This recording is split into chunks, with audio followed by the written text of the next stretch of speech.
ನೀನು ಹೇಳ್ದಂಗೆ ಸತ್ಯಕ್ಕೆ ತುಂಬಾ ಬೇಗ ಪವರ್ ಬರಲಿ.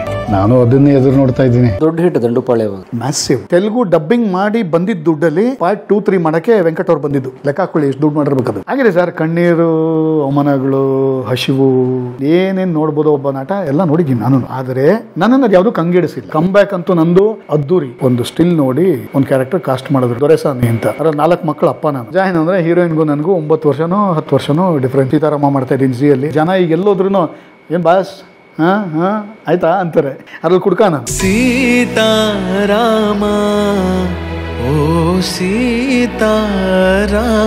ನಮ್ಮ ಸರ್ಪ್ರೈಸಿಂಗ್ ಎಲಿಮೆಂಟ್ ಅದೇ. ಯಾರೋ ಒಬ್ಬ ನಟ ಒಂದು ಸಿನಿಮಾ ಅಥವಾ ನಟಿ ಒಂದು ಯಾವ್ದಾರು ಗೆದ್ರೆ ಸಾಲು ಬುಕ್ ಆಗೋದು ಸಹಜ. ಇಟ್ ಇಸ್ ಪ್ರಾಸೆಸ್ ಅಲ್ವಾ, ಟ್ರೆಂಡ್ ಆಫ್ ದಿ ಇಂಡಸ್ಟ್ರಿ ಇದು. That's how it works. So ನಟ ಸ್ಟಾರ್ ಆಗೋದಂಗೆ, ಪಾಪ್ಯುಲರ್ ಆಗೋದಂಗೆ. ಬಟ್ ನಿಮ್ಗೆ ಯಾಕೆ ಸಿಗ್ತಿರ್ಲಿಲ್ಲ? Any reason? ನನಗಂತೂ ಗೊತ್ತಿಲ್ಲ. ನಾನು ಡಿಪ್ರೆಷನ್ಗೆ ಹೋಗಿದ್ದು ಒಂದು ಕಾರಣ. ಅಂದರೆ ಈಗ ಒಂದ್ಸಲ ಗೆದ್ದೆ, ಓಕೆ, ಯಾರಿಗೆ ಗೆಲುವು ಇಷ್ಟ ಆಗಲ್ಲ ಸರ್. ಯಾರ ಕಿಕ್ನ ಅನುಭವಿಸಲ್ಲ, ಯಾರು ಎಂಜಾಯ್ ಮಾಡಲ್ಲ. ಸಿಕ್ತು, ಇನ್ಮೇಲೆ ಕೆಲಸ ಇರುತ್ತೆ ನನಗೆ, ರೆಗ್ಯುಲರಾಗಿ ಕೆಲಸ ಇರುತ್ತೆ. ಹೊಸ ಪಾತ್ರಗಳು, ಅಂದರೆ ಒಬ್ಬ ಆ್ಯಕ್ಟ್ರಿಗೆ ಇನ್ನೇನು ಬೇಕು ಸರ್? ಡೈಲಿ ಬಣ್ಣ ಹಚ್ಚಬೇಕು, ಹೊಸದೊಂದು ಪಾತ್ರ ಮಾಡಬೇಕು, ಇನ್ನೊಂದೇನೋ ಒಂದು ಸೂಕ್ಷ್ಮ ಏನೋ ಒಂದು ಟ್ರೈ ಮಾಡಬೇಕು. ಇದೇ ತಾನೇ, ಇದಕ್ಕೆ ತಾನೇ ನಾವು ಬಂದಿರೋದು. ಎಲ್ಲ ಬಿಟ್ಬಿಟ್ಟು, ಬೇರೆ ಎಲ್ಲ ಬಿಟ್ಬಿಟ್ಟು. ಈಗ ನಾನು ಮಾಸ್ಟರ್ ಡಿಗ್ರಿ ಮಾಡಿ ನಾನು ಲೆಕ್ಚರರ್ ಆಗಿದ್ರೆ ಆ ಕಾಲಕ್ಕೆ ಇವಾಗ ನಮ್ಗೆ 1.5 ಲಕ್ಷ ಸಂಬಳ. ಏನಕ್ಕೆ ಅದೆಲ್ಲ ಬಿಟ್ಟು ಬಂದು ಇಲ್ಲಿ ಸೈಕಲ್ ಹೊಡಿತಾ ಇರ್ತೀವಿ? ಆ ತೃಪ್ತಿಗೆ ಅದೇ ಸಿಕ್ಕಿಲ್ಲ ಅಂದಾಗ, in spite of doing all this, cycle ಎಲ್ಲ ಹೊಡೆದು ಬಂದು ಇನ್ನೇನು ಆಯ್ತಪ್ಪ ಸೆಟ್ ಅದೇ ಅನ್ನೋವಾಗ ಮತ್ತೆ ಸ್ಕ್ವೇರ್ ಒನ್ನಿಂದ ಶುರು ಮಾಡ್ಬೇಕು. ನೀವು ಒಂದ್ಸಲಿ 2 ಸಲ ಎಷ್ಟು ಮಾಡ್ತೀರಾ? ಎಷ್ಟು ಸಲ ತೊಗೊಳಕ್ಕಾಗತ್ತೆ ನಿಮಗೆ? ಆ ನೋವನ್ನ ಬಿಡಲಿಲ್ಲ, ತೊಗೊಂಡೆ, ಅರ್ಗಿಸ್ಕೊಂಡೆ, ಅದನ್ನು ಡೈಜೆಸ್ಟ್ ಮಾಡ್ಕೊಂಡೆ. I fought my depression. I fought it like anything. ಗೆದ್ದೆ. ನನಗೆ ಅದ್ರ ಬಗ್ಗೆ ಹೆಮ್ಮೆ ಇದೆ. ಈಗ ಇಂಗ್ಲೀಷಲ್ಲಿ ಒಂದು ಮಾತಿದೆ, ನಿಮ್ಮ ಕಲೆಗಳು, ಸ್ಕ್ವೇರ್ ಬಗ್ಗೆ ನೀವು ಕೊರಗೋ ಅವಶ್ಯಕತೆ ಇಲ್ಲ. ಅದೆಲ್ಲ ನೀವು ಒಂದು ಬ್ಯಾಟಲ್ನ ಗೆದ್ದಿರೋದಕ್ಕೆ ಮೊಮೆಂಟೋ ಥರ ಕೊಟ್ಟಿರೋದು ಅಂತ. ಮೈ ಮೇಲೆ ಬಿದ್ದಿರೋ ಗಾಯಗಳು, ಮೈ ಮೇಲಾಗಲಿ ಮನಸ್ಸು ಮೇಲಾಗಲಿ ಯಾವುದೇ ಇರಲಿ, ಗಾಯಗಳು, ಆ ಕಲೆಗಳಿದೆಯಲ್ಲ, ಗಾಯದ ಕಲೆಗಳು, ಅದು ನೀವೊಂದು ಯುದ್ಧನ ಗೆದ್ದಿದ್ದೀರಾ ಅನ್ನೋದಕ್ಕೆ ಸಿಕ್ಕಿರುವಂಥ ಮೊಮೆಂಟೋಸ್ ಅದು ಅಂತ ನಾನು ಇವಾಗ ಖುಷಿ ಪಡ್ತೀನಿ. ಹೌದು, ನನ್ನ ಬಗ್ಗೆ ಹೆಮ್ಮೆ ಇದೆ. ನಾನು ಇದನ್ನೆಲ್ಲ ದಾಟ್ಕೊಂಡು ಬಂದೆ. ನನ್ನ ಕಮ್ ಬ್ಯಾಕ್ ಆಯ್ತು ಇವಾಗ ಟೆಲಿವಿಷನಲ್ಲಿ. ಕಲ್ತನ ಮಾಡಿಲ್ಲ ಸರ್, ನಾನು ಉಂಗ್ರ ಅಲ್ಲಿ ಬಿದ್ದಿತ್ತು ಸರ್. ಆಫ್ಟರ್ ದಂಡುಪಾಳ್ಯ ಸೊ ಅದೇ ಮತ್ತೆ ಒಂದಷ್ಟು ಸಿನಿಮಾಗಳಿಗೆ ಬರ್ದೆ, ಗೋಸ್ಟ್ ರೈಟರ್ ಆಗಿ ಬರ್ದೆ. ಇನ್ನು ಯಾರ್ಯಾರೋ ಹೊಸಬ್ರು ಬರೋರು ನಮ್ಮ ಮುಂಚೂರು ಬರ್ಕೊಡಿ. ನನಗೆ ಅವಾಗ ನನ್ನ ಹೆಸರು ಹಾಕ್ಬೇಡಿ ಅಂತಲೇ ಹೇಳ್ತಾ ಇದ್ದೆ. ಯಾಕಂದ್ರೆ ಆ ಸಬ್ಜೆಕ್ಟ್ ನಂಗೆ ಅಷ್ಟೊಂದು ಇಷ್ಟ ಆಗ್ತಿರಲಿಲ್ಲ. ನನ್ನ ಸಿನಿಮಾ ಅಲ್ಲ ಅದು, ನಿಮ್ಮ ಸಿನಿಮಾಗೆ ನಾನು ಬರ್ಕೊಡ್ತಾ ಇದ್ದೀನಿ. ನನ್ನ ಹೆಸರು ಹಾಕ್ಬೇಡಿ, ದುಡ್ಡು ಕೊಡಿ. ದುಡ್ಡು ಕೊಡ್ತಿದ್ರು, ದುಡ್ಡು ಎಸ್ಕೊಂಡು ಕೆಲಸ ಮಾಡಿಕೊಡ್ತಾ ಇದ್ದೆ. ಆಮೇಲೆ ಆ ಸಿನಿಮಾನ ನೋಡೋಕೆ ಹೋಗ್ತಿರಲ್ಲ, ಡಬ್ಬಿಂಗ್ ಕರೆಯೋರು. ಒಂದ್ಸಲಿ ಬಂದೋಗಿ, ನಾನು ಬರಲ್ಲ. ಯಾಕಂದ್ರೆ ನಾನು ಬರೆಯೋ ಮಾತನ್ನ ಹೆಂಗೆ ಹೇಳಬೇಕು ಅಂತ ನನಗೆ ಗೊತ್ತು. ನೀವು ಹಂಗೆ ಹೇಳ್ಸಿರಲ್ಲ, ಪ್ರಿಕ್ ಮತ್ತೆ ಥೂ ಅನಿಸುತ್ತೆ. ಬೇಡ. ನಾನು ಸೀರಿಯಲ್ಗೆ ಬರೆಯೋದು ನಿಲ್ಲಿಸಿದ್ದು ಅದೇ ಕಾರಣಕ್ಕೆ. ನಾನೇನು ಬರೀತಿದ್ದೆ ಅದು ಅಲ್ಲಿ ಹಂಗೆ ಬರಲ್ಲ, ಬೇಡ. ಹಾಗಾಗಿ ನಾನು ಬೇರೆಯವ್ರಿಗೆ ಬರೆಯೋದು ನಿಲ್ಲಿಸ್ಬಿಟ್ಟೆ. ಟೆಲಿವಿಷನ್ಗೆ ವಾಪಸ್ ಬಂದಿದ್ದು, ಇಲ್ಲಿ ಆ್ಯಕ್ಟಿಂಗ್ ಮಾಡೋಕ್ಕೆ ಶುರು ಮಾಡಿದ ರೀಸನು ಅದೇನೆ. ಜೀವನ ನಡಿಬೇಕು, ಜೀವನ ನಡೀತಿದೆ, ಒಳ್ಳೊಳ್ಳೆ ಪಾತ್ರಗಳು ಸಿಗ್ತಿದೆ. ಕಮ್ ಬ್ಯಾಕ್ ಅಂತೂ ನಂದು ಅದ್ದೂರಿ. ದಂಡುಪಾಳ್ಯ ಆದಮೇಲೆ ಅಷ್ಟು ವರ್ಷ ಗ್ಯಾಪ್ ನಂತರ ಮತ್ತೆ ಈಗಲೇ ವಾಪಸ್ ಬಂದಿರೋದು. ಈಗ ಅಂದರೆ 21 ಎಂಡಲ್ಲಿ, ಆಫ್ಟರ್ ಕೋವಿಡ್ 21 ಎಂಡ್ ರೈಟ್ರಾಗಿ ಬಂದಿದ್ದು. ಸೀರಿಯಲ್ಗೆ ಬರೆಯೋಕ್ಕೆ ಶುರು ಮಾಡಿದ್ದು. ಅದಾದಮೇಲೆ ಮತ್ತೆ ವಸಂತ ಅಂತ ಒಂದು ಸೀರಿಯಲಲ್ಲಿ ಒಂದು ಕ್ಯಾರೆಕ್ಟರ್ ಪ್ಲೇ ಮಾಡಿದೆ. ಅದಾದಮೇಲೆ ಕಲರ್ಸ್ ಕನ್ನಡದಿಂದ ಜಯದೇವ್ ಕಪ್ಪಣ್ಣ ಅವರು ನಂದು ಒಂದು ಸ್ಟಿಲ್ ನೋಡಿ ಒಂದು ಕ್ಯಾರೆಕ್ಟರ್ ಕಾಸ್ಟ್ ಮಾಡಿದ್ರು, ದೊರೆಸಾನಿ ಅಂತ. ಅದ್ರ 4 ಮಕ್ಕಳ ಅಪ್ಪ ನಾನು, ಹೀರೋಯಿನ್ ಅಪ್ಪ. ಇದನ್ನ ಆಫೀಸಲ್ಲಿ ಬಾಸ್ ಆಗಷ್ಟೇ ನೋಡಿದ್ದೆ. ಈಗ ಒಬ್ಬ ಒಳ್ಳೆ ಮನುಷ್ಯನಾಗಿ, ನಮ್ಮ ಬಂಧುವಾಗಿ ನೋಡ್ತಾ ಇದ್ದೀನಿ. ಮಜಾ ಏನಂದ್ರೆ ಹೀರೋಯಿನ್ಗೂ ನನಗೂ 9 ವರ್ಷನೋ 10 ವರ್ಷನೋ difference. I loved it actually. ನಾನು ಅವ್ರನ್ನ ಕೇಳಿದ್ದು ಒಂದೇ ಮಾತು, ಬ್ರದರ್ ನನಗೆ ನೀವು 50 ವರ್ಷದ ಕ್ಯಾರೆಕ್ಟರ್ ಕೊಡ್ತಾ ಇದ್ದೀರಾ ಅಂತ ಏನು ಬೇಜಾರಿಲ್ಲ. ನೀವು 60 ವರ್ಷದ ಕೊಟ್ಟರು ನಾನು ಮಾಡ್ತೀನಿ, ನಾನೊಬ್ಬ ಆ್ಯಕ್ಟ್ರು. ಆದರೆ ಕನ್ವಿನ್ಸ್ ಆಗ್ತಾರೆ ಜನ ಅಂತ ನಿಮಗೆ ನಂಬಿಕೆ ಇದೆಯಾ? ಅವಾಗ ಜೆ ಡಿ ಒಂದು ಮಾತು ಅಲ್ಲಿಂದ ಹೇಳಿದ್ರು, ನಂಗೆ ಭಾಳ ಖುಷಿಯಾಯಿತು. ಉಳಿದವ್ರ ಬಗ್ಗೆ ನಂಗೆ ಗೊತ್ತಿಲ್ಲ ಬ್ರದರ್, ನಿಮ್ಮ ಮೇಲೆ ನಂಗೆ ನಂಬಿಕೆ ಇದೆ, ನೀವು ಮಾಡ್ತೀರಾ, ಅಷ್ಟೇ ಮಾಡಿ. ಫ್ಯಾಂಟಾಸ್ಟಿಕ್. ಜನ ಯಾವ ಲೆವೆಲಿಗೆ ತೊಗೊಂಡ್ರು ಅಂದರೆ ನಿಮಗೆ ಎಕ್ಸಾಜರೇಷನ್ ಅನಿಸ್ಬೋದು. ನನಗಿಂತ ಒಂದು 7-8 ವರ್ಷಕ್ಕೆ ಚಿಕ್ಕ ಹೆಣ್ಮಕ್ಳು ನಾನು ನಿಮ್ಮನ್ನ ಅಪ್ಪ ಅಂತ ಕರಿಬೋದು ಅಂದರು. That was like okay fine, ನಿಮ್ಮಿಷ್ಟ ಕರೀರಿ. ಹಾಗೆ ಅಂದರೆ ಹೆಂಗೆ ಅಷ್ಟು ಆಪ್ತ ಆಗಿಬಿಡುತ್ತೆ ಅಂತ ಕಿರಿತಾರೆ. ದಿನ ನೋಡ್ತಾರೆ ಅನ್ನೋ ಕಾರಣಕ್ಕಿರ್ಬೋದು. ತುಂಬ ಒಳ್ಳೆ ಮೈಲೇಜ್ ಕೊಡ್ತು ನನಗೆ. ಸಿನಿಮಾ ಕೊಟ್ಟಷ್ಟೇ ಒಳ್ಳೆ ಮೈಲೇಜು ಕಿರಿತಾರೇನೂ ಕೊಡ್ತು. ಮತ್ತೆ ಕಮ್ ಬ್ಯಾಕ್. ಅದಾದಮೇಲೆ ಈಗ ಸೀತಾರಾಮ ಮಾಡ್ತಾ ಇದ್ದೀನಿ ಝೀಯಲ್ಲಿ. ಅದು ಅಷ್ಟೇ. ನಿನ್ನ ಕೈಯಲ್ಲೇ ಇಷ್ಟಿದೆ, ಅದರಲ್ಲಿ ನನಗೆ ಕೊಡ್ತಾ ಇದೆಯಲ್ಲ, ತುಂಬಾ ಆಪ್ತ ಅನಿಸುತ್ತೆ. ಜನ ಈಗ ಎಲ್ಲೋದ್ರೂ ಏನು ಬಾಸ್ ಆಯಿತಾ ಅಂತಾರೆ. ಅದ್ರಲ್ಲಿ ಕುಡ್ಕ ನಾನು ಯಾವಾಗಲೂ ಕುಡ್ಕೊಂಡಿರ್ತೀನಿ. ಅದು ಗಂಡಸಿರಲಿ ಹೆಂಗಸಿರಲಿ ಯಾರೇ ಇರಲಿ, ಏನು ಸರ್ ಆಯಿತಾ ಅಂತಾರೆ. ಆದರೆ ಆ ಮಟ್ಟಕ್ಕೆ ತೊಗೊಂಡಿದ್ದಾರೆ. I am happy. ಈಗ ಮತ್ತೆ ನನಗಿಲ್ಲ, ಈಗ ನಂಗೆ ವಾಪಸ್ ಸಿನಿಮಾಲ್ ಮಾಡಬೇಕು. ನನಗೆ ಈ ವರ್ಷ ಒಂದು 3 ಸಿನಿಮಾ ನಾನು ಮಾಡಲ್ಲ ಅಂತ ಬಿಟ್ಟೆ. ಓ ಅಭಿನಯ ಇಷ್ಟ ಆಗಲಿಲ್ಲ ನನಗೆ. ಹಾಂ ಅಂದರೆ ನಾನು ಮಾಡೋವಂಥದ್ದು ಏನಿಲ್ಲ ಅಲ್ಲಿ, ಯಾರು ಬೇಕಾದ್ರೂ ಮಾಡ್ಬೋದಿತ್ತು ಅಂತ ಇತ್ತು. ನನಗೆ ನಾನು ಮಾಡೋವಂಥದ್ದು ಬೇಕು ಅಂದರೆ ನನಗೆ ಚಾಲೆಂಜ್ ಮಾಡಬೇಕದು. ನಿನ್ನ ಕೈಲಾಗುತ್ತಾ ಅಂತ ಅವು ಕೇಳಬೇಕು, ನನ್ನ ಆ ಪಾತ್ರ ಕೇಳಬೇಕು, ಆ ಸ್ಕ್ರಿಪ್ಟು ಕೇಳಬೇಕು, ದುಡಿತೀಯಾ ನಿನ್ನ ಕೈಲಾಗುತ್ತಾ ಕಿಸಿಯೋಕ್ಕೆ ಅಂತ ಕೇಳಬೇಕು. ಅಂಥವಿದ್ರೆ ಮಾಡಬೇಕು. ದಂಡುಪಾಳ್ಯ ಒಪ್ಕೊಂಡಿದ್ದೆ ಅದಕ್ಕೆ. ನಾನು 3 ಪಾರ್ಟ್ ಮುಗಿಸೋತ್ತಿಗೆ ಬ್ರದರ್ ಈಗಲೂ ನನ್ನ ಕಣ್ಣು ಸ್ಕ್ವಿಂಟ್ ಮಾಡೋದ್ರಲ್ಲಿ ನೋವು ಬರುತ್ತೆ ನನಗೆ. ಇನ್ನೊಂದು ಸ್ವಲ್ಪ ದಿನ ಹೋಗಿದ್ರೆ ಆಪ್ಟಿಕಲ್ ನರ್ವ್ ಡ್ಯಾಮೇಜ್ ಆಗಿರೋದು. ಅಂದರೆ ನಾನು ಬರೀ ಆ್ಯಕ್ಟ್ರಾಗಿ ಹೋಗಿದ್ರೆ ಏನು ಮಾಡಿರ್ತಿದ್ದೆ, ಪ್ಯಾಕಪ್ ಅಂತಿದ್ದಂಗೆ ಬಂದು ಅದಕ್ಕೆ ವಾಮ್ ಅದೇನು ಎಕ್ಸಸೈಸ್ ಮಾಡಬೇಕು ಆಪ್ಟಿಕಲ್ ಎಕ್ಸಸೈಸ್ ಎಲ್ಲ ಮಾಡಿ ಒಂದು ವಾಮ್ತ್ ಕೊಟ್ಟು ರೆಸ್ಟ್ ಕೊಟ್ಟು, ಇಲ್ಲ ನಾನು ಅಲ್ಲಿ ಟೆಕ್ನಿಷಿಯನ್ ಆಗೂ ಕೆಲಸ ಮಾಡ್ತಿದ್ನಲ್ಲ. ರಾತ್ರಿ 11-12 ಗಂಟೆ ಮೇಲೆ ಮಲಗ್ತಾ ಇದ್ದಿದ್ದು. ಬೆಳಗ್ಗೆ 5ಕ್ಕೆಲ್ಲ ಎದ್ಬಿಟ್ಟು ಮತ್ತೆ ವರ್ಕೌಟ್ ಮಾಡು, ಎದ್ದು ಓಡೋಗು, ಉಳ್ಳೋರ್ನ ಎಬ್ಬಿಸಿ ಕರ್ಕೊಂಡೋಗು ಸೆಟ್ಗೆ, ಈ ಥರ ಎಲ್ಲ ಮಾಡ್ತಿದ್ದೆ. ಪ್ರೊಡಕ್ಷನ್ ಮ್ಯಾನೇಜರ್ ಮಾಡೋ ಕೆಲಸನೂ ಮಾಡಿದ್ದೀನಿ ನಾನು, ಖುಷಿಯಾಗಿ ಮಾಡಿದ್ದೀನಿ. ಸೊ ಆ ಥರದ್ದು ಏನಾದ್ರು ಇದ್ರೆ ಪಾತ್ರ ಚಂದ, ಮಜಾ. ಇಲ್ವಾ ನೀವೇನಾದ್ರೂ ಪಾತ್ರ ಕೊಡಿ, ನನಗೆ ಫುಲ್ ಫ್ರೀಡಮ್ ಕೊಟ್ಬಿಡಿ. ನೀವು ಕೊಡೋ ಚೌಕಟ್ಟು ಒಳಗೆ ಮಾಡ್ತೀನಿ ನಾನು, ಚೌಕಟ್ಟು ದಾಟಲ್ಲ. ಇಲ್ಲ ನಂಗೆ ಹಿಂಗೆ ಬೇಕು ಅಂತ ನೀವು ಆ್ಯಕ್ಟ್ ಮಾಡಿ ತೋರಿಸೋದಾದ್ರೆ I am not the person, sorry, ಬಿಟ್ಬಿಡಿ. ಮನೆಯಿಂದ ದೂರ ಇಡೋಕ್ಕೋಸ್ಕರ ಅವನ ಮೇಲೆ ಇಲ್ಲ ಸಲ್ಲದ ಆರೋಪ ಹೊರಿಸಿದ್ಲು ಆ ಪುಟ್ಟ ಹುಡುಗಿ ಅಮಲ. ಈಗ ಮೊನ್ನೆ ಒಂದು ಸಿನಿಮಾ ಮಾಡಲ್ಲ ಅಂದೆ, ಅವ್ರು ಸ್ವಲ್ಪ ದೊಡ್ಡ ಡೈರೆಕ್ಟರ್ ಅವರು, ಹೆಸರು ಬೇಡ, ಅವ್ರು ಏನು ಅನ್ಕೊಂಡ್ರು ಏನೋ ಗೊತ್ತಿಲ್ಲ. ಐ ಸೆಡ್ ನೋ, ಇಲ್ಲ. ಈ ಮುಂಚೆ ಎಲ್ಲ ಬರೀ ಹಶ್ವಷ್ಟೇ ಇರ್ತಾ ಇತ್ತು. ಇದೊಂದು ಸಿನಿಮಾ ಒಂಚೂರು ಫ್ರೀಯಾಗಿ ಮಾಡ್ಕೊಟ್ಬಿಡಮ್ಮ, ಮಾಡ್ಕೊಟ್ಟಿದ್ದೀನಿ. ಒಂದು 5,000 ಕೊಡ್ತೀನಿ ಮಾಡಮ್ಮ, 10,000 ಕೊಡ್ತೀನಿ ಮಾಡಮ್ಮ, ಮಾಡಿದ್ದೀನಿ. ಪಾಪ ಅವ್ರಿನ್ನ ಅದೇ ಹ್ಯಾಂಗ್ ಓವರ್ಲಿದ್ದಾರೆ, ನಾನು ಹ್ಯಾಂಗ್ ಓವರ್ಲಿಲ್ಲ. ಈಗ ಬಂದು ಕೇಳ್ತಾರೆ, sorry I know how to say no now. ಮುಂಚೆ ನಂಗೆ ಅದು ಬರ್ತಿರ್ಲಿಲ್ಲ, ಈಗ ನಂಗೆ ನೋ ಹೇಳಕ್ ಗೊತ್ತಿದೆ. ನೋ ಹೇಳಕ್ ಶುರು ಮಾಡಿದ್ಮೇಲೆ ಅವಕಾಶಗಳು ಒದ್ಕೊಂಡ್ಬರ್ತಿದೆ. ಇದಕ್ಕೆ ನೀವು ವಿಪರ್ಯಾಸ ಅಂತೀರಾ ಏನಂತೀರಾ ಗೊತ್ತಿಲ್ಲ. 3 ಸಿನಿಮಾ ಮಾಡಲ್ಲ ಅಂದೆ. ಅಂಡ್ ಇದರಲ್ಲಿ ಯಾವುದೇ ದೊಡ್ಡಸ್ಟಿಕೆ ಇಲ್ಲ, ತಪ್ಪು ತಿಳ್ಕೊಬೇಡಿ. ಇದರಲ್ಲಿ ಯಾವುದೇ ದೊಡ್ಡಸ್ಟಿಕೆ ಇಲ್ಲ, ಅಹಂಕಾರ ಇಲ್ಲ, ಏನೂ ಇಲ್ಲ. I just felt they are not my cup of tea, ಅಷ್ಟೇ, ಸಿಂಪಲ್. ಈಗ ನಾಡಿದ್ದು ಹೋಗ್ತಾ ಇದ್ದೀನಿ ಸಾಗರಕ್ಕೆ, ಒಂದು ಸಿನಿಮಾ ಶೂಟ್ ಇದೆ, ಅದು ಪುಟಾಣಿ ಬಜೆಟ್ಟೆ. ಬಟ್ ನಾನು ಮಾಡಬೇಕು ಅನ್ನೋಂಥದ್ದಿದೆ ಅದರಲ್ಲಿ. ನನಗೆ ಅನ್ನಿಸ್ತು ಇದು ನಿನಗೆ ಬೇಕು, ಈ ಪಾತ್ರ ನಿನ್ಗೆ ಹೇಳಿ ಮಾಡಿಸಿರೋದು, ಮಾಡಬೇಕು, ಮಾಡ್ತೀನಿ. ಆ ಥರದ್ದೇನೋ ಅದ್ಭುತವಾದಿದ್ದರೆ ಓಕೆ ಫೈನ್. ನಾನು ಆವಾಗ ರೆಮ್ಯುನರೇಷನು ಪೇಮೆಂಟು ಅದೆಲ್ಲ ಆಮೇಲೆ ಬರುತ್ತೆ. ಆ ಥರದ್ದು ಯಾರೂ ಏನೂ ಬರೀತಿಲ್ಲ ಅನ್ನೋದು ನನಗೆ. ಇವಾಗ ಸೆನ್ಸರಲ್ಲಿದ್ದೀನಿ, ಬೇಕೋ ಬೇಡೋ ಸಿನಿಮಾಗಳು ನೋಡ್ತೀನಿ. ಸೆನ್ಸಾರಲ್ಲಿ ಸಿನಿಮಾಗಳು ನೋಡ್ತಿರಲಿಲ್ಲ, ಏನು ಸರಳವಾಗಿ ಒಂದೇ ಮಾತಲ್ಲಿ ಹೇಳಬೇಕು ಅಂದರೆ ಹೋಮ್ವರ್ಕ್ ಸಾಲದು. ಸುಲಭ ಆಗಿಬಿಟ್ಟಿದೆ ಎಲ್ಲರಿಗೂ ಅಂತ ಅನಿಸುತ್ತೆ. ಸದರ ಆಗಿಬಿಡಿ, ಸುಲಭ ಅಲ್ಲ, ಸದರ ಆಗಿದೆ. ಸುಲಭ ಆದರೆ ಸಂತೋಷ, ಆ್ಯಕ್ಚುಲಿ ಸದರ ಆಗಿದೆ. ಅಂದರೆ ಯಾರಿಗೂ ಕೃಷಿ ಬೇಕಾಗಿಲ್ಲ, ರೆಡಿಮೇಡು. ಯೂಟ್ಯೂಬ್ ನೋಡಿದ್ರೆ ಸಾಕು, ಸಿನಿಮಾ ಮಾಡ್ಬೋದು. ಟೆಕ್ನಿಕಲಾಗಿ ಹೌದು ಸ್ವಾಮಿ ಮಾಡ್ಬೋದು. ಅದಕ್ಕೆ ಒಂದು ಸೋಲ್ ಅಂತಿದೆಯಲ್ಲ, ಒಂದು ಸತ್ವ, ಅಂತಃಸತ್ವ ಅಂತ ಒಂದು ಇರುತ್ತೆ. ಅದನ್ನು ಹಿಡಿಯೋಕ್ಕೆ ಬರುತ್ತಾ, ಅದು ಪ್ರಶ್ನೆ. ಈಗ ನೀವು ಹಳೆಯ ಡಾಕ್ಟ್ರ್ ಹತ್ರ ಹೋದರೆ ನಾಲ್ಗೆ ತೋರಿಸು, ಕಣ್ಣು ತೋರಿಸು, ಹೊಟ್ಟೆ 1-2 ಕಡೆ ಹಿಂಗೆ ಅಮುಕ್ಬಿಟ್ಟು ಪಲ್ಸ್ ನೋಡ್ಬಿಟ್ಟು ಆ್ಯಕ್ಯುರೇಟಾಗಿ ಹಂಗೆ ಹೊಡಿತಾರೆ. ಹೊಸ ಡಾಕ್ಟ್ರ್ ಹತ್ರ ಹೋದರೆ ಒಂದಿಷ್ಟು ದೊಡ್ಡ ಟೆಸ್ಟ್ಗಳು ಬರ್ಕೊಡ್ತಾನೆ. ಅಷ್ಟು ಬರ್ಕೊಟ್ಮೇಲೆ ನಿಮ್ಗೆ ವಾಸಿ ಆಗುತ್ತೆ ಅನ್ನೋ ಗ್ಯಾರಂಟಿ ಇಲ್ಲ. ಯಾಕೆ? ಅವನು ಒಂದು ಸಬ್ಜೆಕ್ಟ್ನ ಅಷ್ಟು ಆಳವಾಗಿ ಹೋಗಿರ್ತಾನೆ, ಅಷ್ಟು 100 ಜನ ಪೇಷಂಟ್ಸ್ನ ನೋಡಿರ್ತಾನೆ. ಈಗಿನ ಸುಮಾರು ಜನ ನೋಡಿದ್ದೀನಿ. ಅವೆಲ್ಲ ನೀವೆಲ್ಲ ಓಲ್ಡ್ ಸ್ಕೂಲ್, ನೀವೆಲ್ಲ ಓಲ್ಡ್ ಸ್ಕೂಲ್. ಇದು ಹೊಸ ಅಲೆ. ಅಂದರೆ ಹೊಸ ಅಲೆಗೆ ಅಂತಃಸತ್ವ ಏನು ಬೇಡವಾ, ಸೋಲ್ ಬೇಡವಾ? ಆದರೆ ಮನೆ ತುಂಬಿಕೊಂಡ್ರೆ ಕೆಟ್ಟ ಗಾಳಿ ಹೋಗ್ಬೇಕು ಅಂದರೆ ತುಂಬ ಸಿನಿಮಾಗಳು ನೋಡ್ತೀನಿ ಸರ್, ಈಗಲೂ ನೋಡ್ತೀನಿ. ಬರೀ ಸೆನ್ಸರಲ್ಲಿ ಅಂತಲ್ಲ. ಈಗ ನೀವು ಇಲ್ಲಿಂದ ಹೋಗಿದ ತಕ್ಷಣ ಆನಾಗುತ್ತೆ, ಒಂದು ಸಿನಿಮಾ ನೋಡ್ಬಿಟ್ಟು ಎದ್ದೋಗೋದನ್ನ ಇಲ್ಲಿಂದ ಆಚೆಗೆ. ಬೆಳಗ್ಗೆ 7:00 ಒಂದು ಸಿನಿಮಾ ನೋಡ್ತೀನಿ ನಾನು, ಅರ್ಲಿ ಮಾರ್ನಿಂಗ್ ಶೋ ಅಂತೀನಿ. ಅದನ್ನ ನಮ್ಮ ಮನೆಯವ್ರ ಕೆಲಸಕ್ಕೆ ಹೋಗಿದ ತಕ್ಷಣ ಆನ್ ಮಾಡ್ತೀನಿ, ಒಂದು ಸಿನಿಮಾ ನೋಡ್ತೀನಿ. ಆಮೇಲೆ ಬೇರೆ ಕೆಲಸ ಮಾಡೋದು. ಮಲಗೋಕ್ಕೆ ಮುಂಚೆ ಒಂದು ಸಿನಿಮಾ ನೋಡ್ತೀನಿ. ನಂಗೆ ಇಷ್ಟ. ನನಗೆ ನೀವು 1-2 ದಿನ ಊಟ ಇಲ್ಲದೆ ನಾನು ಬೇಕಿದ್ರೆ ಆರಾಮಾಗಿ ಹೆಂಗೋ ಇದ್ಬಿಡ್ತೀನಿ. ಸಿನಿಮಾಗಳಿರ್ಬೇಕು ನನಗೆ, ನಾವೆಲ್ಸ್ ಇರಬೇಕು, ಸಿನಿಮಾ ಇರಬೇಕು. ಹಂಗೆ ಓದಿ ನೋಡಿ ನನ್ನ ಇಂಪ್ರೆಸ್ ಮಾಡ್ಬೇಕು ಸಿನಿಮಾ. ಅದು ಫಾರ್ ಎಕ್ಸಾಂಪಲ್ ಕಾಂತಾರ ಕೊನೆ ಬರ್ತಾ ಇದೆ. ಫಸ್ಟ್ ಡೇ 4:15 ಶೋಗೆ ಹೋಗಿದ್ದು. ಅದ್ರ ಜೊತೆ ನನಗೂ ಆ ಪಲ್ಪಿಟೇಷನ್ ಬರ್ತಾ ಇದೆ, ಕೂದಲು ನಿಂತ್ಕೋತಾ ಇದೆ, ಎದುರು ಬರ್ತಾ ಇದೆ, ಎದ್ದು ಕುಣಿಬೇಕು ಅನಿಸ್ತಾ ಇದೆ.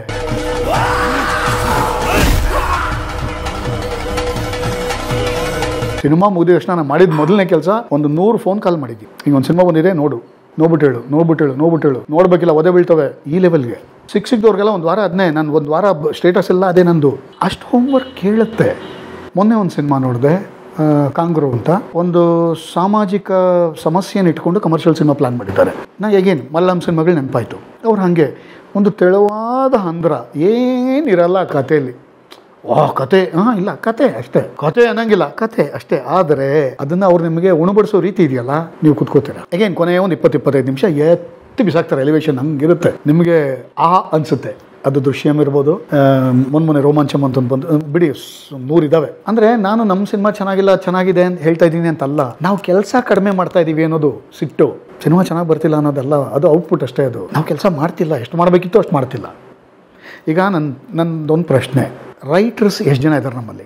ಫಿಲ್ಮ್ ರೈಟರ್ಸ್ ಕನ್ನಡದಲ್ಲಿ. ನಿಮ್ಮ ಪ್ರಕಾರ ಎಷ್ಟು ಜನ ಇದ್ದಾರೆ ಹೆಸರು ಹೇಳಿ ನೋಡೋಣ. ಒಂದು 5 ಹೆಸರು ಹೇಳಿ. ಅಷ್ಟೇ, ಒಂದು 4-5 ಜನ ಹೆಸರು ಹೇಳಿ ಸರ್. 5 ಹೆಸರು ಹೇಳಿ ಸರ್. ನೀವು ಪಟ್ಟಂತ ಹೇಳ್ಬೇಕು. ನಾನು ತಮಿಳ ರೈಟರ್ಸ್ ಅಂತ ಕೇಳಿ 4 ಹೆಸರು ಹೇಳ್ತೀನಿ. ತೆಲುಗು ರೈಟರ್ಸ್ ಅಂತ ಕೇಳಿ ಮಿನಿಮಮ್ 4 ಹೆಸರು ಹೇಳ್ತೀನಿ. ಮಲಯಾಳಂ ಸಿನಿಮಾಗಳು ನೋಡಿ ಅವ್ರದ್ದು ಒಂದು 2-3 ರೈಟರ್ಸ್ದು ನಂಗೆ ಗೊತ್ತಿದೆ ಹೆಸರು. ನಮ್ಮಲ್ಲಿ ಕಮರ್ಷಿಯಲ್ ಸಿನಿಮಾ ರೈಟರ್ ಅಲ್ಲೊಂದು ರಘು ನಿಡುವಳ್ಳಿ ಇರ್ಬೋದು, ಇಲ್ಲೊಬ್ರು ಮಾಸ್ತಿ ಇರ್ಬೋದು. 2 ಬಿಟ್ಟರೆ 3ನೇ ಹೆಸರು ಹೇಳಿ ನೀವು. ಕಮರ್ಷಿಯಲ್ ಇವನು ಕೊಟ್ಟರೆ ಆಯ್ತಮ್ಮ ಅಂತ. ಚೇತನ್ ಅವ್ರ ಸಿನಿಮಾ ಅವ್ರು ಬರ್ಕೋತಾರೆ, ಬಿಟ್ಬಿಡಿ. ಸೂರಿ ಸರ್ ಅವ್ರ ಸಿನಿಮಾ ಅವ್ರು ಬರ್ಕೋತಾರೆ, ಬಟ್ ಅವ್ರ ಸಿನಿಮಾ ಅವ್ರು ಬರ್ಕೋತಾರೆ. ಹಂಗಲ್ಲ, ಪ್ರೊಫೆಷನಲ್ ಸಿನಿಮಾ ರೈಟರ್ಸ್ ಅಂತ. ಉದಯ್ ಶಂಕರ್ ಇಲ್ಲಿ ನೀವು ಕೇಳೋದು ಇವಾಗ ಉದಯ್ ಶಂಕರ್ ಆ ಥರ ಇವತ್ತಿನ ಉದಯ್ ಶಂಕರ್ ಅಲ್ಲಿ ಹಂಸಲೇಖ ಇಲ್ಲಿ ಅಂತ. ವಿಜಯ ನರಸಿಂಹ, ಪ್ರಭಾಕರ್ ಶಾಸ್ತ್ರಿ. ಸರ್ ನಾವು ಮಿಸ್ ಮಾಡಿದೀವಿ ಸರ್. ಆ ಕೊಂಡಿನೇ ಕಳ್ಚೋಗಿದೆ, ಅದಿಲ್ಲ ಇವತ್ತು. ಪಾತ್ ಬೆಳೆಸಲೇ ಇಲ್ಲ. ತೆಲುಗೂರು ಬೆಳೆಸಿದ್ರು, ತಮಿಳವ್ರು ಬೆಳೆಸಿದ್ರು, ಮಲಯಾಳಿಗಳು ಬೆಳೆಸಿದ್ರು. ನಮ್ಮಲ್ಲಿ ಇಲ್ಲಿ ಒಂದು ರೈಟರ್ಸ್ ವರ್ಕ್ಶಾಪ್ ಅಂತ ಕನ್ನಡ ಸಿನಿಮಾ ಇಂಡಸ್ಟ್ರಿಯಲ್ಲಿ ಆಗಿ ಎಷ್ಟು ವರ್ಷ ಆಗಿರ್ಬೋದು ನಿಮ್ಮ ಪ್ರಕಾರ? ನೆನಪೇ ಇಲ್ಲ ಯಾರಿಗೂ. ನನಗಂತೂ ನೆನಪಿಲ್ಲ. Very long. ರಾಮೋಜಿ ರಾವ್ ಅವ್ರದ್ದು ETV ಇದ್ದಾಗ ಯಾವಾಗೋ ಒಂದು ಆಗಿತ್ತು. ಬ್ಯಾರಿ ಜಾನ್ ಅವ್ರನ್ನ ಕರೆಸಿದ್ರು, ಹಾಲಿವುಡ್ಡಿಂದ ಕರೆಸಿ ಒಂದು ರೈಟರ್ಸ್ ವರ್ಕ್ಶಾಪ್ ಮಾಡಿದ್ರು. ಅದಾದ್ಮೇಲೆ ಎಷ್ಟು ವರ್ಷದ ಹಿಂದಿನ ನಾನು ಹೇಳ್ತಾ ಇರೋದು ಕತೆ, 17-18 ವರ್ಷ ಕಳೆ ಕತೆ ಹೇಳ್ತಾ ಇರೋದು. ಯಾಕೆ ಮಾಡಬಾರ್ದು? ಅಕಾಡೆಮಿಗಳಿದೆ, ಕರೆಕ್ಟ್, ಚೇಂಬರ್ ಆಫ್ ಕಾಮರ್ಸ್ ಇದೆ, ಸರ್ಕಾರಿ ಅಸೋಸಿಯೇಷನ್ಸ್ ಇದೆ. ಆಮೇಲೆ ನಾನು ಏನಾದ್ರು ಹೇಳಿದ್ರೆ ಅದು ಕಾಂಟ್ರವರ್ಸಿ ಆಗುತ್ತೆ. ಮತ್ತೆ ಯಾಕೆ ಮುತುವರ್ಜಿ ತಗೊಳ್ಳಲ್ಲ ಯಾರು? ಪ್ರೊಫೆಷನಲ್ ಫಿಲ್ಮ್ ರೈಟರ್ ಎಲ್ಲಿ? 2 ಹೆಸರು ಬಿಟ್ಟರೆ 3ನೇದು ಬರಲಿಲ್ವಲ್ಲ ನಮಗೆ. 270 ಸಿನಿಮಾ ಆಗ್ತಾ ಇದೆ. ಅವ್ರು ಎಷ್ಟೊಂದು ಬರೀತಾರೆ? ಅಯ್ಯಪ್ಪ, ಕರೆಕ್ಟು. ಎಷ್ಟೊಂದು ಬರೀತಾರೆ ಅವರು? ಸರ್ ಹೊಸ ಹುಡುಗರು ಸುಮಾರು ಜನ ಅವ್ರು ಸ್ಕ್ರಿಪ್ಟ್ ತೊಗೊಂಡ್ಬರ್ತಾರೆ ನನ್ನ ಹತ್ರ. ಒಂದು ಸರ್ತಿ ಓದ್ಬಿಟ್ಟು ಏನು ಅನ್ಸುತ್ತೆ ಹೇಳಿ ಅಂತ ಕೇಳಕ್ಕೆ ಅಷ್ಟೇ ಬರ್ತಾರೆ. ನಾನು ಓದ್ಬಿಟ್ಟು ನಂಗೆ ಅನ್ಸಿದ್ದು ಒಪಿನಿಯನ್ ಪ್ರಾಮಾಣಿಕವಾಗಿ ಹೇಳ್ತೀನಿ. ನಂಗೆ ಇದು ಹಿಂಗೆ ಅನಿಸ್ತಾ ಇದೆಯಮ್ಮ, ಹಿಂಗೆ ಅನಿಸ್ತಾ ಇದೆ, ಇದು ನೀನು ಹಿಂಗೆ ಮಾಡಿದ್ರೆ ಹಿಂಗೆ ಆಗ್ಬೋದು ನೋಡು, ಎಲಿವೇಶನ್ ಇಲ್ಲಿಂದ ತೊಗೋಬೋದು, ಇದೊಂದು ಸ್ವಲ್ಪ ಡೆಪ್ತ್ ಬಂದರೆ ಚೆನ್ನಾಗಿರುತ್ತೆ.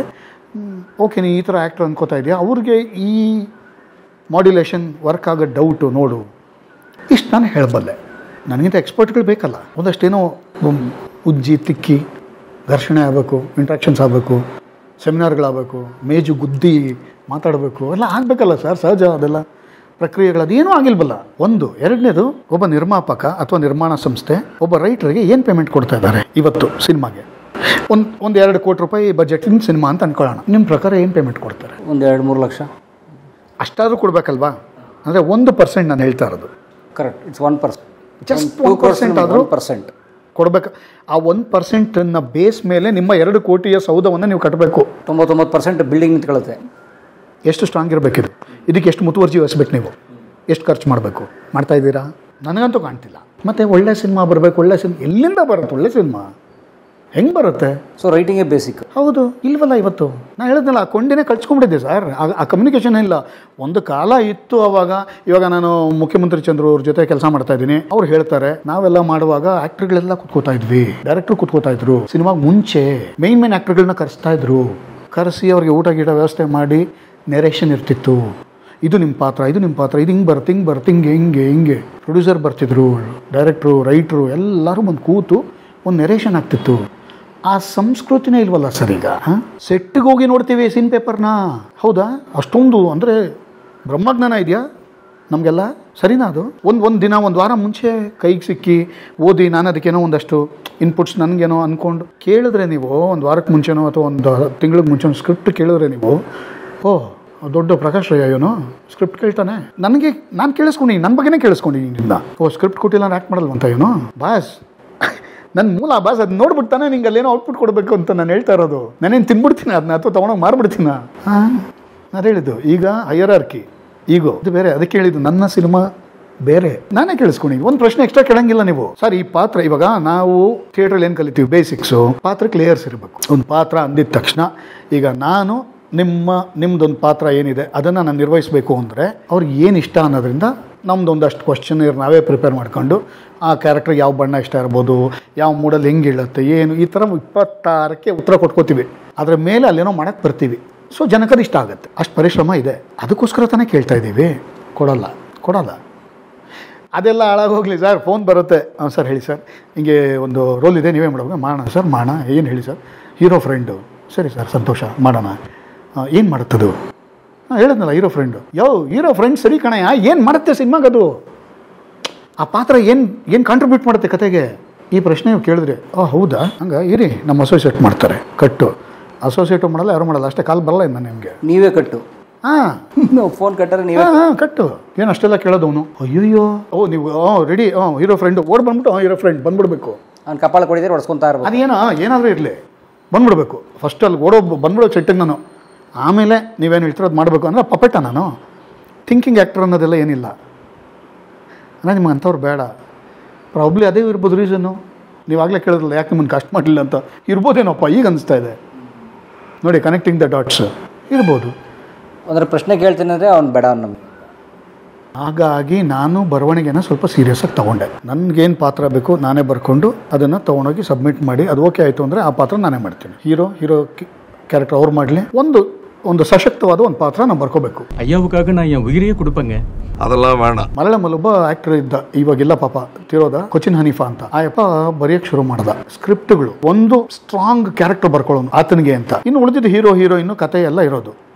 ಆ ಪಾತ್ರ ನನಗೆ ಕೊಡಂಗಿದ್ರೆ ಈ ಸ್ಕ್ರಿಪ್ಟ್ ನಿಮಗೆ ಕೊಡ್ತೀನಿ ಇಂದ ಗಿಟ್ತು. ಸೂಪರ್ ಹಿಟ್ ಪಿಕ್ಚರ್ ಯಾವ್ದು ಗೊತ್ತಾ ನಿಮಗೆ? Bill barber. ಕುಚೇಲಂದು ಒರಿಜಿನಲ್ಲು മലയാളമಲ್ಲಿ ಆತ ಬರೆದಿದ್ದು. ಆ ಬಾರ್ಬರ್ ರೋಲ್ ನಾನು ಮಾಡಂಗಿದ್ರೆ മാത്ര ಅಂದ. അമ്പലത്തിൽ വല്ല നേർച്ച നേർന്നിട്ടുണ്ടോ? മാസത്തിൽ ഇത്ര ചട്ടി പൊട്ടിച്ചോളാവുന്നു. ಮಲಯಾಳಂದು ಶಾರುಖ್ ಖಾನ್ ಎಲ್ಲ ಮಾಡಿದ್ರಲ್ಲ ಮಮ್ಮೂಟಿ ಈ ರೋಲು, ಬಾರ್ಬರ್ ರೋಲ್ ನಾನು ಮಾಡಂಗಿದ್ರೆ ಕೊಡ್ತೀನಿಲ್ಲ, ಕೊಡಲ್ಲ ಅಂದ ಸ್ಕ್ರಿಪ್ಟು. ಈ ಘಟನೆ ನನಗೆ ಕಣ್ ತೆರೆಸ್ತು. ಸೊ ನಾನು ಅವತ್ತಿನ ನನಗೆ ನಾನು ಸೀರಿಯಸ್ ಆಗಿ ಒಂದಷ್ಟು ಬರ್ಕೊಂಡು ಕೂತಿದ್ದೀನಿ. ಇವತ್ತಿಗೂ ಬರೀತಾ ಇದ್ದೀನಿ. ಒಂದು ಓಪನಿಂಗು ಈ ವರ್ಷ ಆಗುತ್ತೆ, ನಂಬಿಕೆ ಇದೆ. ಓಪನಿಂಗ್ ಆಗಿದ ತಕ್ಷಣ ನನ್ನ ಪಾತ್ರ ಏನಿದೆ ಅದು ನಾನು ಮಾಡ್ತೀನಿ. ಉಳಿದಿದ್ದ ಸ್ಕ್ರಿಪ್ಟ್ ನಿಮ್ಮದು. ಒಬ್ಬರು ತುಂಬ ಹಳೆ ದೊಡ್ಡ ಡೈರೆಕ್ಟ್ರು ಕಮ್ ಪ್ರೊಡ್ಯೂಸರು, ಅವ್ರ ಜೊತೆ ಈಗ ಒಂದು 6 ದಿನಕ್ಕೆ ಹಿಂದೆ ಒಂದು ಮೀಟಿಂಗ್ ಆಗಿದೆ. ಅವ್ರಿಗೆ ಇದೇ ಹೇಳಿದೆ, ಸರ್ ಹಿಂಗಾದ್ಮೇಲೆ ನಾನು ಬರೆಯೋಕ್ಕೆ ಶುರು ಮಾಡಿದ್ದು ಅಂತಲೇ ಹೇಳಿದೆ. ಒಳ್ಳೇದು ಕಣಯ್ಯ, ಒಳ್ಳೇದು, ಬರೀ ನೀನು ಬರೀ, ಬೇರೆಯವ್ರನ್ನ ಬೈಯೋದೆಲ್ಲ ಬೇಡ ನಮ್ಗೆ, ಯಾಕೆ ಬೇರೆಯವ್ರು ಏನಾರು ಮಾಡ್ಕೊಳ್ಳಿ, ನೀನು ಬರೀ, ನಿಂಗೇನು ಬೇಕೋ ನೀವು ಬರ್ಕೋ, ಕಮರ್ಷಿಯಲಾಗಿ ಹಿಂಗೆ ವಯಬಲ್ ಅಂತ ನಂಗೆ ತೋರಿಸು, ಮಾಡೋಣ ಸಿನಿಮಾನ. ಈಗ US ಇದ್ದಾರೆ, ಬರ್ತಾರೆ, ಈ ಮಂತ್ ಎಂಡಿಗೆ ಬರ್ತಾರಂತೆ, ಇನ್ನೊಂದು ಮೀಟಿಂಗ್ ಇದೆ. ಸೊ ನೋಡಿ, ಇಷ್ಟು ವರ್ಷ ಮಂಡೋಗ್ತಿದ್ದು ಈಗೇನೋ ಮೋಸ್ಟ್ಲಿ ಇನ್ಮೇಲೆ ನಡೀತಾ ಇದೆ ಲೈಫ್. ಜೀವನ ಯಾವತ್ತೂ ಚೆನ್ನಾಗೈತೆ ಸರ್. ನಾನು ಕಂಪ್ಲೇಂಟ್ಸೇ ಇಲ್ಲ ಲೈಫ್ ಬಗ್ಗೆ. ನನಗೆ ಯಾರ ಲೈಫಲ್ಲಿ ಅಪ್ ಆ್ಯಂಡ್ ಡೌನ್ ಇರೋಲ್ಲ, ನನಗೆ ಕಂಪ್ಲೇಂಟ್ಸೇ ಇಲ್ಲ. ಲೇಟ್ ಆಗಿಬಿಡ್ತು ಅದೆಲ್ಲ ಇರ್ಕೋರಿ, ಏನೂ ಮಾಡೋಕ್ಕಾಗಲ್ಲ ಸರ್. ಈಗ ಚೈನಲ್ಲಿ ಒಂದು ಬಿದಿರಿದೆ, ಒಂದು ಜಾತಿ ಬಿದಿರು. ಬೇರೆ ಬಿದಿರೆಲ್ಲ ಹಾಕಿದ್ರೆ ಇಷ್ಟು ವರ್ಷ ಹಿಂಗೆ ಬಂದು ಅದು ಕಟಾವು ಬಂದು ಮುಗಿದೋಗುತ್ತದೆ ಆಯುಸು. ಇದ್ರದ್ದು ವಿಶೇಷತೆ ಏನು ಅಂದರೆ, ಇದನ್ನ ನೆಟ್ಬಿಟ್ಟು ನೀವು 7 ವರ್ಷ ನೀರು ಹಾಕ್ಬೇಕಂತೆ. 7 ವರ್ಷ ನೀರು ಹಾಕ್ತಾ ಇರಬೇಕು, ಕಾಣಲ್ಲ ನಿಮ್ಗದು, ಒಳಗೆ ಇರುತ್ತೆ. 7 ವರ್ಷ ಕಳೆಯೋ ಹೊತ್ತಿಗೆ ಒಂದು ಸರ್ತಿ ಅದು ಆಚೆ ಬಂದರೆ ಕೆಲವು ದಿನಗಳಲ್ಲಿ 30 ಅಡಿ ಆಗುತ್ತಂತೆ. ಕೆಲವು ದಿನಗಳಲ್ಲಿ ಬಂಪರ್ ಬೆಳೆ ಆ್ಯಂಡ್ ಬೇರೆ ಬಿದಿರಿಗಿಂತ ಹೆಚ್ಚು ಬಾಳಿಕೆ, ಹೆಚ್ಚು ಈಲ್ಡು, ಹೆಚ್ಚು ಸಲ ಕಟ್ ಮಾಡ್ಬೋದು ನೀವು. ಹೂವು ಬರೋದು ಲೇಟ್, ಅದು ಅಕ್ಕಿ ಬರೋದು, ಬಿದಿರಕ್ಕಿ ಬರೋದು ಲೇಟು. ಯಾರೋ ಗೊತ್ತು, ದೇವ್ರು ನನ್ನ ಹಂಗೆ ಹುಟ್ಟಿಸಿದ್ದಾನೆ ಅನ್ಕೋತೀನಿ ನಾನು ತುಂಬ ಪಾಸಿಟಿವ್ ಮನುಷ್ಯ. ನನ್ನನ್ನು ಹಂಗೆ ಹುಟ್ಟಿಸಿದ್ದಾನೆ ದೇವರು. ಇಷ್ಟು ವರ್ಷ ಒಳಗೆ ಊತಿ ನೀರು ಇದ್ದಿದ್ದಾನೆ. ಬರ್ತೀನಿ ಆಚೆ ಈಗ. ಹಾಗಿದೆ ಸರ್, ಕಣ್ಣೀರು, ಅವಮಾನಗಳು, ಹಸಿವು ಎಲ್ಲ ಏನೇನು ನೋಡ್ಬೋದು ಒಬ್ಬ ನಟ ಎಲ್ಲ ನೋಡಿದ್ದೀನಿ ನಾನು. ಆದರೆ ನನ್ನನ್ನು ಅದು ಯಾವುದೂ ಕಂಗೆಡಿಸಿಲ್ಲ, ನನ್ನ ದಿಕ್ಕು ತಪ್ಪಿಸಿಲ್ಲ, ನನಗೆ ನನ್ನ ಜೀವನನ ಹಳಿಯುವ ಅಥವಾ ಬೈಯುವ ದಿಕ್ಕಿಗೆ ದೂಡಿಲ್ಲ. ಇತ್ತು, ಈಗಿಲ್ಲ. ಈಗ ಯಾಕೆ ಅದ್ರ ಬಗ್ಗೆ ಮಾತಾಡಲಿ ನಾನು ದಡ್ಡನ? ಅವಾಗ ನಾನು ಮೈನಸಲ್ಲಿದ್ದೆ, ಪ್ಲಸ್ ಬಗ್ಗೆ ತಾನೇ ಯೋಚನೆ ಮಾಡ್ತಾ ಇರ್ತೀನಿ. ಈಗ ನಾನು ಆಲ್ರೆಡಿ ಪ್ಲಸ್ಸಲ್ಲಿದ್ದೀನಿ, ನಾನು ಯಾಕೆ ಮೈನಸ್ ಬಗ್ಗೆ ಯೋಚನೆ ಮಾಡಲಿ? ದಡ್ಡನ ನಾನು? ಇನ್ನಷ್ಟೇನು, ನೆಕ್ಸ್ಟ್ ಏನು, ಇನ್ನೇನು? ಸೊ ಅದನ್ನು ಯೋಚನೆ ಮಾಡೋದು, ಪಾಸಿಟಿವ್ಸ್ ಮಾತ್ರ ಯೋಚನೆ ಮಾಡೋದು ಅಷ್ಟೇ ಅಲ್ವ ಸರ್? ಇನ್ನೇನಿದೆ ಲೈಫಲ್ಲಿ? ಈಗ ಯಾರ ಲೈಫಲ್ಲಿ ಸ್ಟ್ರಗಲ್ ಇಲ್ಲ? ಎಲ್ಲೆಲ್ಲೋ ಕಸ ಹೊಡಿತಾ ಇದ್ದಾನೊಬ್ಬ ಅಂದರೆ ಅವನದೇ ಹೋರಾಟ ಇದೆ ಅವನ ಜೀವನದಲ್ಲಿ.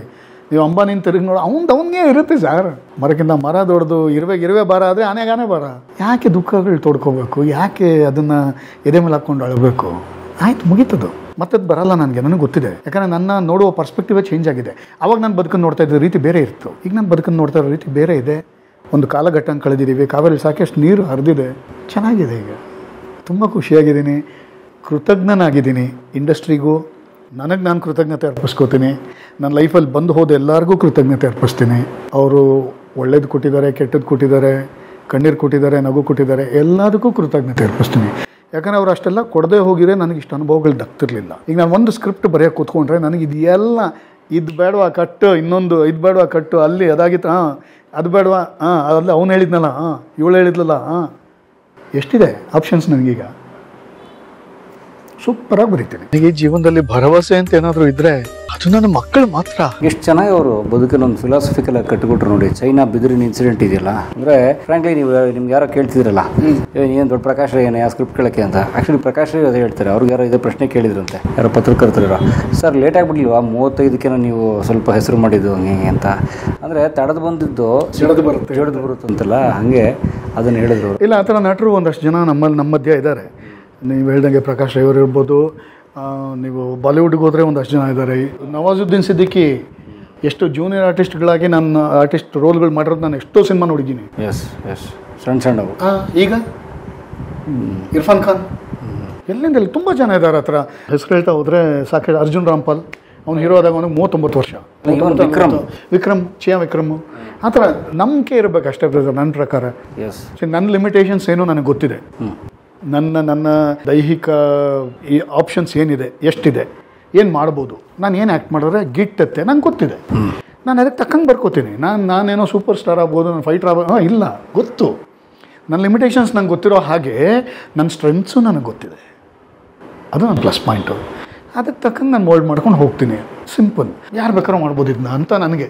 ಎಕ್ಸಾಕ್ಟ್ಲಿ. ಅಂದರೆ ಒಬ್ಬ 40 ಆಸುಪಾಸಲ್ಲಿರುವ ಒಬ್ಬ ನಟ ಎಷ್ಟು ಒಳ್ಳೆ ಅನುಭವ ಆಗಿದ ಬದುಕು ಅವರೇ ಹೇಳಿದರು. ನಾನು ಮಾಗ್ಬಿಟ್ಟಿದ್ದೀನಿ ಈ ಜೀವನ, ಈಗ ಸುಮ್ಮನೆ ಬೆಳಗಾಗಿಲ್ಲ ಗಡ್ಡ ಇದೆಲ್ಲ, ನನ್ನ ಜೀವನ ಒಂದಷ್ಟು ಪಾಠ ಕಲಿಸಿದೆ ಅಂತ. ಸೊ ಹೊಸ ಫಾರ್ಮ್ಯಾಟ್, ಒಬ್ಬ ನಟ ತನಗೋಸ್ಕರನೇ ಪಾತ್ರ ಬರ್ಕೊಂಡು ಆ ಪಾತ್ರ ತಾನು ಮಾಡಿ ತನ್ನ ಸ್ಕ್ರಿಪ್ಟ್ ಇನ್ನೊಬ್ರು ಡೈರೆಕ್ಟ್ ಮಾಡಿಕೊಡುವಂಥದ್ದು, ಅಥವಾ ಅವಕಾಶ ಸಿಕ್ಕರೆ ತಾನೇ ಡೈರೆಕ್ಟ್ ಮಾಡೋದು ಅಂತ ಅನ್ನೋದಿದೆಯಲ್ಲ. ಸೊ ನೋಡಿ, ಅದೇ ಹೇಳೋದು, ಅದರದ್ದು ಟ್ರೆಂಡ್ ಸೆಟ್ಟಿಂಗ್ ಆ ಥರದ್ದು ಒಳ್ಳೆಯದಾಗಲಿ. ಅವ್ರು ತುಂಬ ಒಳ್ಳೆ ವಿಷಯ ಎತ್ತಿದ್ರು. ಇಡೀ ಸಂದರ್ಶನದ ಎಂಥ ಒಳ್ಳೆ ವಿಷಯ ಎತ್ತಿದ್ರು ಅಂದರೆ, ನಾವು ಸ್ಕ್ರಿಪ್ಟ್ ಮೇಲೆ ಇಡೀ ಸಿನಿಮಾ ನಿಂತಿರೋದು. ಅಂದರೆ ಬೇಸ್ಮೆಂಟ್, ತಳಪಾಯದ ಮೇಲೆ ಇಡೀ ಮನೆ ನಿಂತಿರೋಂಥದ್ದು. ನೀವು ತಳಪಾಯಕ್ಕೆ ಎಷ್ಟು ಖರ್ಚು ಮಾಡ್ತಿದ್ದೀರಿ? ಮನೆಯ ಫ್ಯಾನ್ಗೋ, ಸೀಲಿಂಗಿಗೋ, ಇನ್ನೊಂದು ಯಾವುದೋ POP ವರ್ಕಿಗೋ, ಒಂದು ಬಲ್ಬ್ ತಂದಾಕೋ ತಲೆ ಕೆಡಿಸ್ಕೊಳ್ಳೋಷ್ಟು ನೀವು ತಳಪಾಯಕ್ಕೆ ಕೊಡ್ತಾ ಇಲ್ಲ. ಅಂದರೆ ನೀವು ಹಾಕೋ ಸೀಲಿಂಗು ಫ್ಯಾನ್ ಎಲ್ಲ ಕುಸ್ದೋಗಲ್ವಾ, ದಬಾಕೊಂಬಿಡಲ್ವಾ? ನೀವು ಹಾಕಿರೋ ಗಿಟ್ರಿಫೈಡ್ ಎಲ್ಲ ಹೋಗ್ಬಿಡಲ್ವಾ? ಬೇಸ್ಮೆಂಟೇ ಸರಿ ಇಲ್ಲ ಅಂತ ಭಾಳ ಪ್ರಶ್ನೆ ಕೇಳಿದ್ರು ಅವರು. ಒಳ್ಳೆ ಪ್ರಶ್ನೆ. ಅಂದರೆ ನೀವು ಸ್ಕ್ರಿಪ್ಟ್ ರೈಟ್ರನ್ನ ಬೆಳೆಸದೆ, ಸ್ಕ್ರಿಪ್ಟ್ ರೈಟ್ರನ್ನ ಚೆನ್ನಾಗಿ ನೋಡ್ಕೊಳ್ಳೋದೆ, ಸ್ಕ್ರಿಪ್ಟ್ ರೈಟ್ರು ಅದೇನಂತಲ್ಲ ಬಡ ರೈಟ್ರಾಗಿ ಉಳಿಸಿ ಅವ್ರನ್ನ, ಮತ್ತು ರೈಟಿಂಗ್ ಬಂದಿದ್ದಾನೆ ಅಂತಂದರೆ ಬಹುಶಃ ಅವ್ನಿಗೆ ಇನ್ನೇನು ಮಾಡೋಕ್ಕೆ ಬರಲ್ಲ ಅನ್ನೋ ಥರದ್ದೆಲ್ಲ ಅವ್ರಿಗೆ ಹಣೆಪಟ್ಟಿ ಕಟ್ಟಿ ಅವ್ರನ್ನ ಹಾಳು ಮಾಡಿ ಎಂಥ ಇನ್ನೊಂದು ಮಾತು ಕೇಳಿದ್ದೆ ನಂಗೆ ತುಂಬ ಹಾಂಟ್ ಮಾಡ್ತದ್ದು. ಅಂದರೆ ಕಾಡ್ಬಿಡ್ತು. ಏನು ರೀ 50 ಪೈಸೆ ರೀಫಿಲ್ ತೊಗೊಂಬರ್ತಾರೆ, ಅವ್ರದ್ದೇನು ರೀ ಇನ್ವೆಸ್ಟ್ಮೆಂಟು ಅಷ್ಟೇ ತಾನೇ, ನಂಗೆ ₹1 ಆಗ್ತಾಯಿಲ್ವ, ನಾನು ತಾನೇ ಇನ್ವೆಸ್ಟ್ ಮಾಡಿ ವಾಟ್ ದ ಹೆಲ್. ನೋಡಿ ಇಂಥ ದುರಂಕಾರದ ಮಾತು. 50 ಪೈಸೆ ರೀಫಿಲ್ ತರ್ತಾನೆ, ಅವ್ನಿಗೇನು ಅಷ್ಟು ಏನು ಅದಕ್ಕಿಂತ ಜಾಸ್ತಿ ಕೊಟ್ಬಿಡ್ತಾರಾ? ಈ ಮಾತುಗಳು ಕೇಳಿದ್ದೀನಿ ಬೇರೆಯವ್ರ ಬಗ್ಗೆ. ಪಾಪ ಅಲ್ಲ, ಅವ್ನಿಗೆ ಹೇಳಬೇಕಿತ್ತು, ಅವ್ನಿಗೆ ನಾನು ಒಂದು ಅಕ್ಷರ ಬರೆದಿದ್ರೆ ಏನು ಹೇಳಿಸ್ತೀಯ ಅಲ್ಲಿ ಅಂತ. ಅಲ್ಲ, ಅವ್ನಿಗೆ ಹೇಳಿಲ್ಲ, ಒಬ್ಬ ಇನ್ನೊಬ್ಬಂಗೆ ಹೇಳ್ತಾರೆ, ನಾನು ಕೇಳಿಸ್ಕೊಂಡಿರೋದು ಇನ್ನೊಬ್ಬ ರೈಟ್ರ್ ಬಗ್ಗೆ, ನಂಗೆ ಗೊತ್ತಿರೋ ರೈಟ್ರ್ ಬಗ್ಗೆ. ನೋಡಿ ಇಂಥ, ಅಂದರೆ ಈ ಅಜ್ಞಾನದ ಜನರಿದಾರಲ್ಲ ಕೆಲವರು, ಅವರಿಂದ ಇಂಡಸ್ಟ್ರಿಯ ಅಧಪತನ ಆಗ್ತಿರೋದಂಥ ನನ್ನ ಅನಿಸಿಕೆ. ಸೊ ಅದರ ಹಾಗಾಗಬಾರ್ದು. ಅನೇಕ ಬುದ್ಧಿವಂತರು ಬರ್ತಿದ್ದಾರೆ, ಬನ್ನಿ ಇನ್ನೂ ಹೆಚ್ಚಿನ ಜನ, ಇದು ಇನ್ನೂ ಚೆನ್ನಾಗಾಗಲಿ ಈ ಕ್ಷೇತ್ರ ಅಂತ ಕೇಳಿಕೊಂಡು ಸಿನಿಮಾ ಬದುಕು. ಜಯದೇವಣ್ಣ, ಒಳ್ಳೆಯದಾಗಲಿ ನಿಮಗೆ. Thank you. ಸೊ ಹೇಳೋದಾಗೆ ಬಹುಶಃ 7ನೇ ವರ್ಷ ಇರಬೇಕಿದ್ದು ನಿಮಗೆ ಚೈನಾ ಬಿದಿರು ಟ್ರಪಕ್ಕನ್ನು ಮೇಲೆ ಬರೋಕ್ಕೆ. ಸೊ ಒಳ್ಳೆಯದಾಗಲಿ. ಬಿದಿರು ಬೇಗ ಕೆಲವು ದಿನಗಳಲ್ಲಿ 30 ಅಡಿ ಬೆಳೀಲಿ, ಅದು ಹುಲಸಾಗಿ ಬೆಳೀಲಿ, ಚೆನ್ನಾಗಿ ಬೆಳೀಲಿ, ಕನ್ನಡಕ್ಕೂ ಒಂದಷ್ಟು ಒಳ್ಳೆ ಕೊಡುಗೆಗಳನ್ನ ಕೊಡಲಿ ಅಂತ ಕೇಳಿಕೊಂಡು ಸುದೀರ್ಘ ಸಮಯ ಕೊಟ್ಟರು ಅವ್ರಿಗೆ, ಕುಟುಂಬಕ್ಕೆ ಎಲ್ಲರಿಗೂ ದೇವರು ಒಳ್ಳೇದು ಮಾಡಲಿ. ಕಲಾ ಮಾಧ್ಯಮದ ಆಡಿಯನ್ಸ್ಗೆ ತುಂಬ ಥ್ಯಾಂಕ್ಸ್. ಇಷ್ಟೊತ್ತು ನನ್ನ ಮಾತುಗಳನ್ನ ಸಹಿಸ್ಕೊಂಡ್ರಿ. Thank you so much. Thank you Param. Thank you. ಒಳ್ಳೆಯದಾಗಲಿ ನಿಮಗೂ.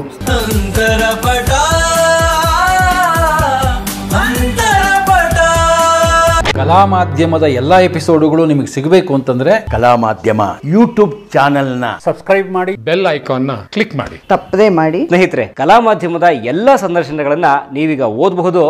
www.kalamadhyama.com ಈ ವೆಬ್ಸೈಟ್ಗೆ ವಿಸಿಟ್ ಮಾಡಿ ಇಂಟರ್ವ್ಯೂಗಳನ್ನು ಓದಿ. ಓದುವ ಸಂಸ್ಕೃತಿ ಹೆಚ್ಚಾಗಲಿ. ಧನ್ಯವಾದ.